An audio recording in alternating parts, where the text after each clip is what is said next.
What would you like to be interviewed about? Okay. What are some questions you've always been wanting to be asked in an interview? Oh, that's a really good question.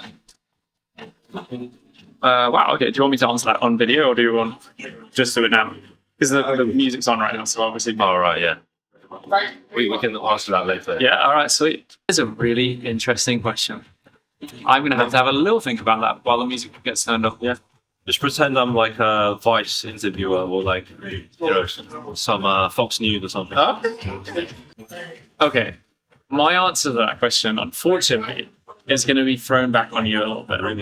My favorite questions are the questions that mean the most to the person asking me the questions, and or the people that the person asking me the questions are asking the questions for.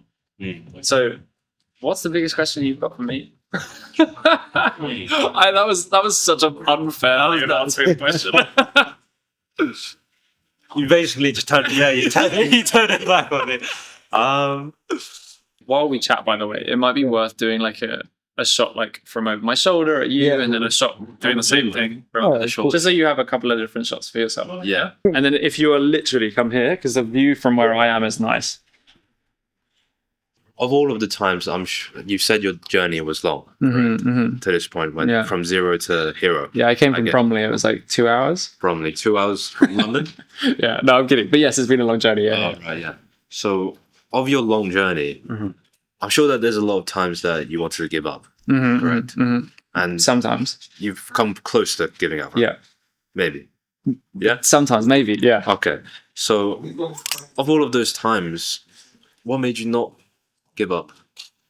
Wow. Or was it just like, this is the only thing you know how to do, so that's why you didn't give up? Wow. Okay. I'll answer your question. No, I think that's a beautiful question. I think my drive for doing what I do has changed a lot.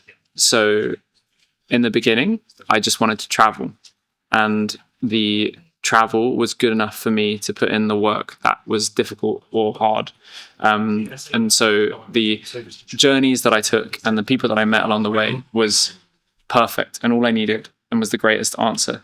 I still love travel. However, now the meaning for what I do is to be able to connect the world and people, and be able to tell stories that make people feel a certain way.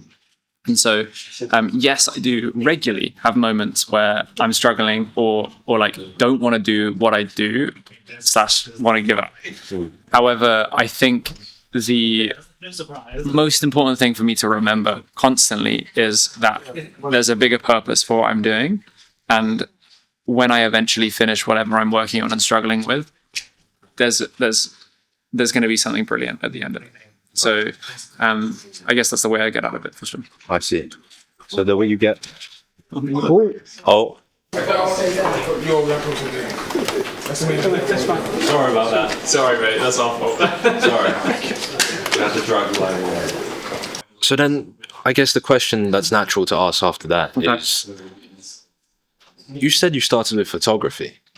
Right? So then how did you transition? Because you said your big goal is to, I don't know, like help people in the world, or travel and like connect document. people. And, yeah. Hopefully your work helps people. Yeah. So then how did you go from still images to moving images and helping the world? What?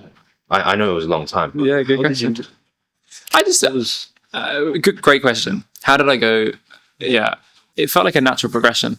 I love taking beautiful frames. I think it's a, special thing being able to, I guess, share the view on the world that I have. And photo to video is the perfect progression. And the same either way, really. Like they're very similar. They're both taking frames of a certain subject. And I think video is just the perfect way of representing the stories that I wanted to tell in a depthy way. I wanted to be able to make people feel a certain way and feel fully connected and immersed into the stories and people that I was telling stories about. And video was perfect for that. And I still do photo. I love photo. Oh, right. I still have a Sony A7R5, and will be taking photos for the rest of my life because I love it. I think it's brilliant. Nice, very nice. I just think video has a slightly bigger capacity for impacting people because of its breadth in how people see it. You know, movies often, not always, because there are millions of people that have seen some of the most impactful photos in the world, like some of the photos from Tiananmen Square or whatever it might be. But films impact so many people, so many millions of people on a daily basis. And I love movies, so I want to repeat that for other people. Very nice. Very nice.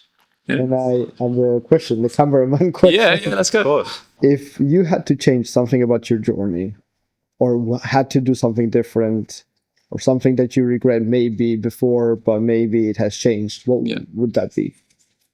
Something I'd change about my journey? Yeah. Start shooting on Sony sooner. What did you use before? What would I change about my journey? Honestly, not that much. I think, funnily enough, I'm actually taking this answer from someone that I interviewed not too long ago. But you know, the person that I interviewed, and it's actually for my coming documentary. And I asked him the very similar question, like, what would you say to yourself in the past if you could like impact how you would, you know, do what you do?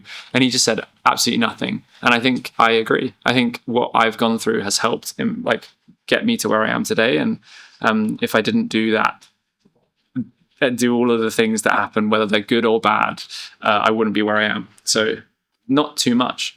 If I could do more, but I can't. So yeah. Good question. Thank you. Yeah. Is that good? For the That's pretty good. That's long enough. That's because you've still got loads of stuff to shoot, right? Yeah. Yeah. I think I'm going to go to Chinatown next. So let's go. Awesome, man. All right. It was a pleasure.